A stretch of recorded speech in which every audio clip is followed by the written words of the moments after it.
La maleta cayó sobre el asfalto con un golpe sordo.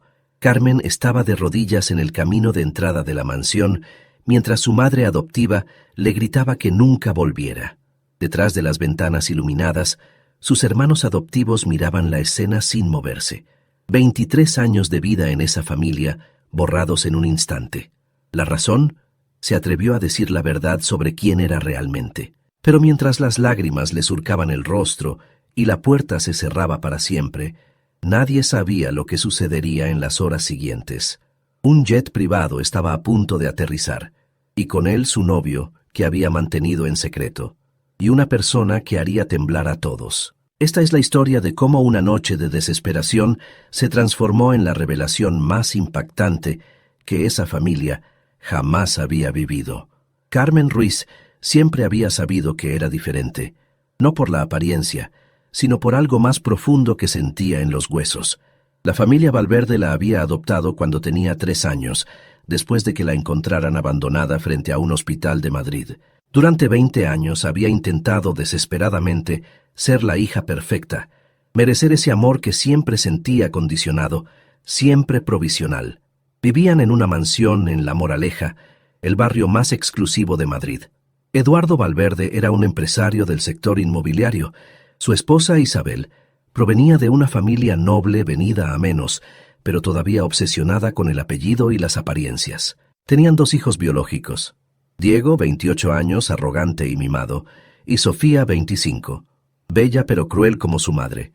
Carmen había estudiado con sacrificio, se había licenciado en economía con las mejores calificaciones, trabajaba 16 horas al día en la empresa familiar prácticamente gratis, hacía todo lo que le pedían, pero nunca era suficiente, nunca sería de su sangre. Aquella noche de noviembre todo explotó. Durante la cena formal con potenciales inversores, Isabel había hecho el enésimo comentario venenoso sobre lo afortunada que era Carmen de haber sido rescatada de la calle. Diego se había reído diciendo que al menos ahora servía para algo, trabajando gratis para la empresa. Carmen había apretado los dientes como siempre. Pero entonces Sofía agregó que de todos modos nunca heredaría nada, que estaba allí solo para servir. Algo dentro de Carmen se rompió. Por primera vez en 20 años habló. Dijo que estaba cansada de ser tratada como ciudadana de segunda clase en la casa donde había crecido, que había dado todo a esa familia sin recibir nunca ni una pizca de verdadero afecto. Y entonces dijo lo que nunca debió decir. Tenía un novio desde hacía 2 años que había mantenido en secreto porque sabía que nunca lo aceptarían. No porque fuera pobre o inadecuado, sino porque era suyo, algo que no controlaban. El silencio que siguió fue aterrador. Eduardo se puso rojo de rabia. Isabel empezó a gritar que era una desagradecida, que después de todo lo que habían hecho por ella, se atrevía a rebelarse. Diego dijo que siempre había sido una bastarda sin gratitud. Y Sofía miró a su madre y dijo las palabras que sellaron el destino de Carmen. Debían librarse de ella. 1 hora después, Carmen estaba en el camino de entrada con una maleta. Isabel le gritó que ya no era bienvenida, que no se atreviera a volver o llamar. Eduardo agregó que cancelaría su tarjeta de crédito y que estaba fuera de la empresa. Diego se rió diciendo que finalmente la casa estaría libre de la vergüenza de la expósita. Las puertas se cerraron, las luces se apagaron una por una.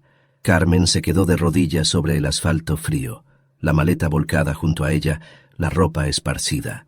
Temblaba no solo por el frío de noviembre, sino por la realización de estar completamente sola. Sacó el teléfono con manos temblorosas. Solo había una persona a quien podía llamar, la única persona que la había amado por lo que era realmente. Marcó el número que conocía de memoria, pero que raramente usaba para no despertar sospechas. Respondió después de 2 tonos. La voz era cálida, preocupada. Preguntó qué había pasado. Carmen intentó hablar, pero las palabras se perdieron en sollozos. Solo pudo decir que la habían echado, que no tenía dónde ir. Él no dudó ni un segundo. Le dijo que le enviara la ubicación exacta, que no se moviera, que estaba llegando y que lo arreglaría todo. Su voz era tranquila, pero debajo había algo nuevo, algo que Carmen nunca había escuchado antes, algo que parecía acero. Carmen envió la ubicación y se sentó en la acera, la espalda contra el muro de la mansión que ya no era su casa. El teléfono sonó de nuevo. Era él. Le dijo que tomaría 3 horas, que resistiera, y entonces agregó algo que la dejó confundida. Había llamado a algunas personas. Vendrían también. Quería que los Valverde entendieran con quién se habían metido. Carmen no entendió qué quería decir, pero no tuvo fuerzas para preguntar. Se envolvió en el abrigo y esperó mientras Madrid indiferente seguía viviendo a su alrededor. 3 horas después, Carmen escuchó un ruido inusual. No era un coche normal. Era más profundo, más potente. Alzó la mirada y vio una fila de SUVs negros con ventanas oscurecidas que doblaba en la calle. Los vecinos empezaron a asomarse a las ventanas. El primer SUV se detuvo frente a ella. La puerta se abrió y bajó Alejandro, pero no el hombre discreto que conocía. Vestía un traje a medida. Se movía con autoridad natural. Tenía en los ojos algo feroz. La alcanzó, se arrodilló y la tomó entre sus brazos. Carmen lloró contra su pecho mientras él susurraba que ahora se había terminado, que no sufriría más. Pero Carmen se separó confundida. Señaló los SUVs, los hombres de negro dispuestos como formación militar. Preguntó qué estaba pasando. Alejandro la miró a los ojos. Durante 2 años le había mentido. Su nombre completo era Alejandro Mendoza. Su padre era Miguel Mendoza, el presidente del gobierno de España. Él era hijo único del presidente, consultor del gobierno. Había querido solo ser un hombre normal con ella. Carmen lo miró incrédula. Pensó que estaba delirando, pero Alejandro le mostró fotos en el teléfono. Él, con su padre en la Moncloa, en la Casa Blanca, en la ONU. Durante 2 años había salido con el hijo del presidente sin saberlo. Explicó que la había conocido en una biblioteca, lejos de Madrid. Ella no sabía quién era, y él se había enamorado de esa forma en que lo miraba, como un hombre normal. Tenía miedo de que todo cambiara si ella supiera la verdad. Ahora esa burbuja había explotado, y él estaba allí con todo el peso de lo que era, listo para usarlo para protegerla. Carmen preguntó qué pensaba hacer. Alejandro sonrió, pero no era gentil. Quería que los Valverde entendieran el error cometido. Quería que vieran a quién habían echado, y quería que pagaran por cada humillación. En ese momento, un hombre se acercó, el jefe de la escolta presidencial. Dijo que todo estaba listo. El otro invitado estaba llegando. Carmen preguntó qué invitado. El hombre señaló el cielo. Carmen alzó los ojos y escuchó el ruido de un helicóptero. Las ventanas de las mansiones se llenaron de rostros incrédulos. Alejandro tomó su mano. Dijo que su padre quería conocerla. El presidente había insistido en venir cuando Alejandro le contó lo que había pasado. 5 minutos después, una limusina con banderas españolas se detuvo. Bajó Miguel Mendoza, presidente del gobierno. Se acercó con paso decidido. No tenía el aire formal de la televisión. Tenía el aire de un padre enojado. Se detuvo frente a Carmen. Le puso una mano en el hombro y dijo con voz firme que nadie se atrevería a tratarla mal otra vez. Dijo que su hijo le había hablado mucho de ella. Bienvenida a la familia. Carmen estalló en lágrimas. Por primera vez en 23 años alguien la defendía realmente. El presidente miró la mansión. Las luces se habían vuelto a encender. Sonrió como un depredador. Era hora de hacer una visita. El timbre sonó a las 11:30. Eduardo abrió molesto, listo para despedir a quien molestara, pero las palabras murieron en su garganta. El presidente del gobierno de España estaba en su puerta. Detrás de él hombres de seguridad, y en medio Carmen de la mano de Alejandro Mendoza. Eduardo palideció. El presidente dijo con tono helado que debían hablar. Inmediatamente, entraron al salón donde Isabel, Diego y Sofía estaban reunidos. Se giraron y la escena los paralizó. El presidente entró seguido de la escolta, luego Alejandro y Carmen. Los agentes se dispusieron a lo largo de las paredes. Isabel balbuceó algo sobre qué honor.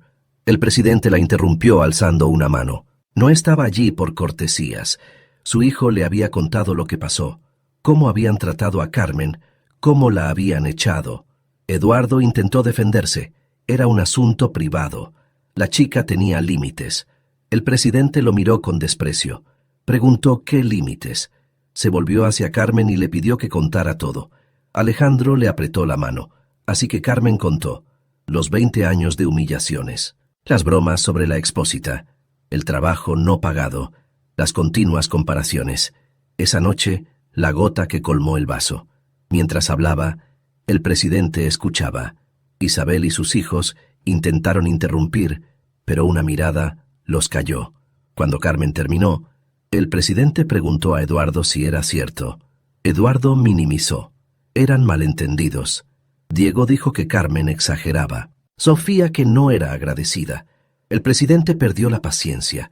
Dijo que había dedicado su vida a garantizar dignidad a cada ciudadano, y ahora descubría que unas personas habían tratado a una chica como sirvienta durante 20 años. Dijo que haría abrir una investigación sobre su empresa. Cada transacción, cada contrato, su reputación sería destruida. Isabel empezó a llorar. Diego palideció. Eduardo levantó las manos tratando de calmar, pero el presidente no había terminado. Preguntó a Carmen si quería denunciarlos. Los abogados del Estado tomarían el caso gratuitamente. Carmen miró a la familia. Los vio por lo que eran. Pequeños, asustados. Sintió la rabia de 20 años, pero luego miró a Alejandro y al presidente que la defendían. Dijo que no quería denunciarlos. Solo quería que la dejaran en paz. Y quería sus cosas. El presidente asintió. Le dijo a Eduardo que trajera todo. Diego subió prácticamente corriendo. Mientras esperaban, el presidente preguntó sobre el negocio de Eduardo. Inmobiliario. El presidente dijo que recordaba haber firmado aprobaciones para proyectos. Sería interesante revisar esos documentos. El mensaje era claro. Diego regresó con maletas y cajas. Los agentes tomaron todo. Antes de salir, el presidente se volvió. Dijo que Carmen ya no estaba sola. Era alguien a quien él protegía personalmente. Si los Valverde se atrevían incluso a pronunciar su nombre negativamente, descubrirían cuán despiadado podía ser un padre. Salieron. Carmen miró atrás hacia la mansión. No sintió nostalgia, solo alivio. Alejandro le puso el brazo alrededor de los hombros. Por primera vez en 23 años, estaba realmente bien. Al día siguiente, Carmen despertó en una suite del Hotel Ritz Madrid. Por un momento se sintió desorientada. Luego los recuerdos la golpearon. Alejandro entró con una bandeja de desayuno. Carmen preguntó qué pasaría ahora. No tenía casa, trabajo, nada. Alejandro la detuvo suavemente. Tenía a él, tenía a su padre, y tenían un plan. El presidente quería que Carmen se quedara en Madrid.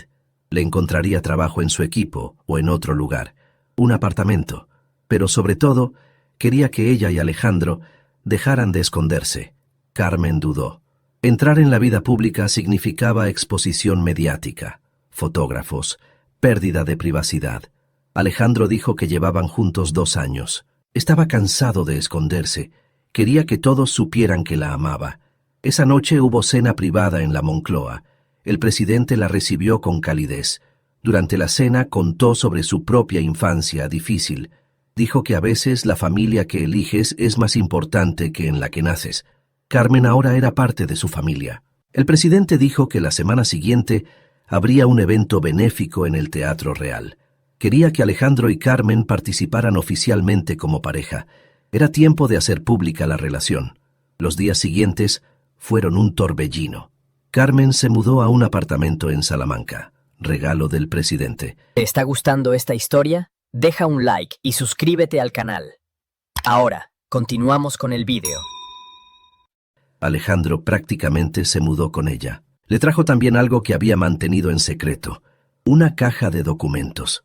En los últimos meses había contratado investigadores para buscar información sobre el pasado de Carmen, sobre su verdadera familia. Abrieron la caja juntos. La madre biológica había sido una joven que quedó embarazada a los 17 años. La familia la repudió. Sabiendo que estaba muriendo después del parto, dejó a la recién nacida en el hospital con una carta. Carmen leyó la carta llorando. Su madre le decía que la amaba más que a la vida, que esperaba que alguien la amara como ella no había podido. El investigador también había encontrado parientes. Una tía que nunca supo de la existencia de Carmen. Cuando lo descubrió, lloró. Quería conocerla. Carmen dijo que sí. La noche de la gala en el Teatro Real, Madrid parecía contener la respiración. Todos los periódicos habían anunciado que el presidente estaría presente con su hijo, pero nadie sabía de la sorpresa. Carmen se miró al espejo. Vestía un traje de noche azul oscuro, elegante y sobrio. Parecía una persona completamente diferente de la chica desesperada en la acera 2 semanas antes. Alejandro entró en la habitación, ya en smoking. Se detuvo a mirarla y su rostro se iluminó. Le dijo que era la mujer más hermosa que había visto. Carmen se sonrojó, pero sonrió. El coche los llevó al teatro. Afuera había alfombra roja, fotógrafos, cámaras, flashes cegadores. Carmen sintió el pánico subir. Alejandro le apretó la mano y le dijo que respirara, que lo lograrían juntos. Bajaron del coche. Los fotógrafos empezaron a disparar enloquecidos. Alejandro mantuvo la mano de Carmen bien visible mientras caminaban por la alfombra roja. Los periodistas gritaban preguntas. ¿Quién era esa mujer? ¿Era su novia? ¿Cuánto tiempo llevaban juntos? Alejandro se detuvo frente a los micrófonos. Con voz clara dijo que quería presentar a alguien muy importante. Carmen Ruiz, la mujer que amaba desde hacía 2 años y con quien proyectaba un futuro. Los flashes explotaron, pero Alejandro y Carmen no respondieron. Entraron al teatro donde el presidente los esperaba. Los recibió con una sonrisa cálida, abrazó a Carmen como a una hija. Luego los 3 entraron juntos al palco presidencial bajo los ojos de cientos de invitados y docenas de cámaras. Durante el intervalo, muchas personas se acercaron, algunos sinceramente curiosos, otros oportunistas, pero Carmen también notó miradas de desprecio, susurros. Sabía lo que decían. ¿Quién era esa chica de la nada? ¿Qué quería del hijo del presidente? Pero entonces vio algo que le heló la sangre. En un palco al otro lado del teatro estaban los Valverde, Eduardo, Isabel, Diego y Sofía. Habían sido invitados como importantes benefactores. Miraban hacia el palco presidencial con expresiones mixtas de shock, rabia y algo parecido al miedo. Sus ojos se encontraron a través del teatro. Carmen sintió todos los viejos miedos volver. Pero entonces Alejandro tomó su mano. El presidente le puso una mano en el hombro y entendió que ya no era esa chica indefensa. Tenía una familia verdadera ahora, una que la protegía. Después del espectáculo hubo una recepción. Carmen caminaba junto a Alejandro cuando escuchó una voz que conocía bien. Se volvió y vio a Isabel Valverde acercándose con una sonrisa falsa.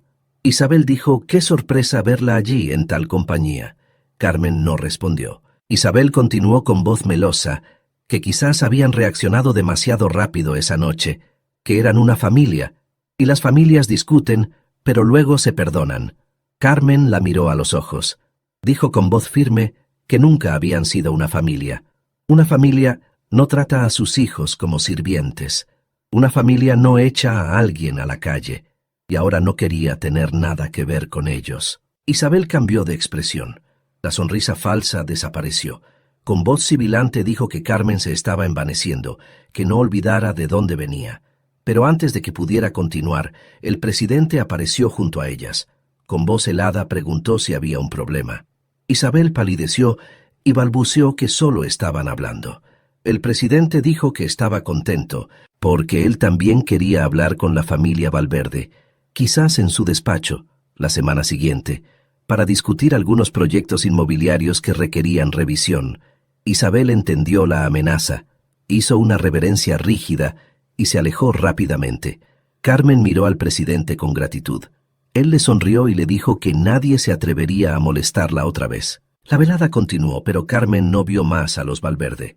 Habían desaparecido pronto, probablemente aterrorizados por las implicaciones de la amenaza presidencial. Hacia medianoche, mientras la recepción concluía, Alejandro llevó a Carmen a un balcón privado con vista a la ciudad. Madrid brillaba bajo ellos, eterna y hermosa. Le dijo que tenía algo que preguntarle. Se arrodilló y sacó una pequeña caja. Carmen se llevó las manos a la boca ya llorando. Alejandro dijo que había esperado 2 años para este momento, que la amaba más que cualquier cosa en el mundo, que quería pasar el resto de su vida con ella. Le preguntó si quería casarse con él. Carmen dijo que sí entre lágrimas. Alejandro le puso el anillo en el dedo y la besó mientras sobre ellos el cielo de Madrid parecía bendecir ese momento. 6 meses después, en un día de primavera madrileña, Carmen se encontraba en un café tranquilo en Malasaña. Estaba esperando a alguien que había deseado conocer toda su vida. La puerta se abrió y entró una mujer de unos 50 años, con cabello castaño con canas y ojos que se parecían increíblemente a los de Carmen. María Sánchez, la tía que nunca supo que tenía. Las dos mujeres se miraron por un largo momento. Entonces María cruzó el café y abrazó a Carmen como si fuera el gesto más natural del mundo. Ambas lloraron, sin importarles las miradas curiosas de otros clientes. Pasaron horas hablando. María contó sobre la hermana, sobre la madre de Carmen. Había sido una chica dulce y sensible, demasiado joven para enfrentar la crueldad de su familia. Cuando quedó embarazada, los padres prácticamente la encarcelaron, la escondieron como una vergüenza. María era demasiado joven para entender entonces, pero de adulta había buscado a su hermana durante años. Cuando descubrió que había muerto de parto, el dolor fue devastador. Pero nadie le había dicho del bebé. Carmen escuchó la historia de su madre con el corazón roto, pero también con una extraña paz. Su madre la había amado, la había protegido de la única forma que pudo, y ahora había encontrado un pedazo de esa familia biológica que no la había rechazado, sino que simplemente no sabía de su existencia. María le dijo que había otros parientes que querían conocerla, primos, tíos, una familia verdadera que la recibiría con los brazos abiertos. Carmen sintió algo sanar dentro de ella. No estaba sola. Nunca lo había estado realmente. El matrimonio entre Carmen y Alejandro fue el evento del año. Se casaron en una ceremonia privada en la Moncloa, con solo los parientes más cercanos y los amigos más queridos. María estaba allí, junto con otros miembros de la familia biológica de Carmen. Todos lloraban de alegría. El presidente caminó con Carmen por el pasillo, en el papel que su padre biológico debería haber tenido. Cuando la entregó a Alejandro, susurró que estaba orgulloso de ella. Carmen sabía que no hablaba solo como presidente, sino como el padre que había elegido ser. Los Valverde no fueron invitados. Carmen supo que su empresa estaba enfrentando dificultades, no por venganza directa, sino porque los negocios tienen forma de ir mal cuando las personas descubren el verdadero carácter de quienes los gestionan. Eduardo había perdido inversores. Su nombre había sido manchado no por acciones del presidente, sino por sus propias acciones que finalmente habían salido a la luz. Carmen no sintió satisfacción en esto. Sintió solo indiferencia. Eran parte de su pasado y ahora el futuro brillaba frente a ella. 2 años después, Carmen y Alejandro tuvieron una niña.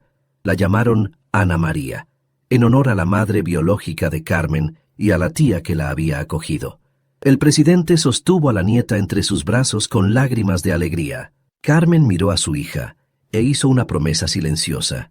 Esa niña crecería sabiendo que era amada, incondicionalmente, siempre, no como segunda opción o acto de caridad, sino como el centro de un universo hecho de amor verdadero.